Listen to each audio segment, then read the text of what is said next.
We are delighted to have a number of congressmen and women here. Senators will be coming later.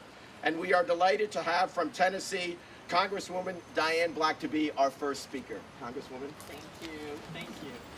Thank you. Good morning. And I couldn't be prouder to be standing here today in support of Father Pavone, Priest for Life, and more than 300 plaintiffs nationwide that have challenged the Obama administration's unconstitutional HHS mandate.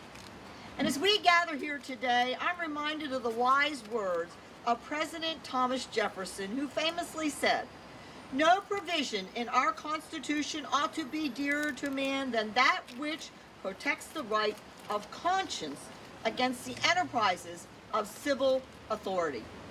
You see, unlike President Obama, Jefferson knew that freedom of religion is a bedrock principle on which this nation was founded.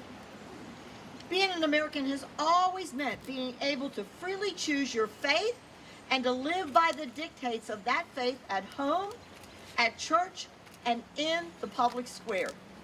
But under the HHS mandate, the fundamental right is under attack. And this threatens many for-profit businesses and jobs, yes, but also charities and ministries that stand up for the most vulnerable members of our society, which is exactly what Priests for Life has done for more than 20 years. Just look at the numbers. Under the HHS mandate, if you fail to offer insurance covering abortion-inducing drugs, you may be slapped with a crippling fine of up to $36,500 per year per employee. But if you offer no insurance at all, the fine is only $2,000 per year per employee. You know what? Only Obamacare could create a system that carries 18 times the fine for providing insurance coverage to employees than not providing insurance coverage at all. Respecting freedom of conscience is a long-held American tradition, and the government should not impose mandates or laws that force individuals and businesses to violate their freedom.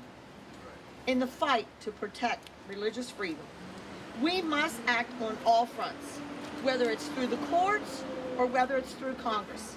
And while I am optimistic that the D.C. Circuit Court of Appeals will act responsibly and offer relief from this unconstitutional mandate, I've also introduced H.R. 940, the Healthcare Conscience Rights Act, which is has bipartisan support of nearly 200 members of Congress, including the members that are standing here with me today.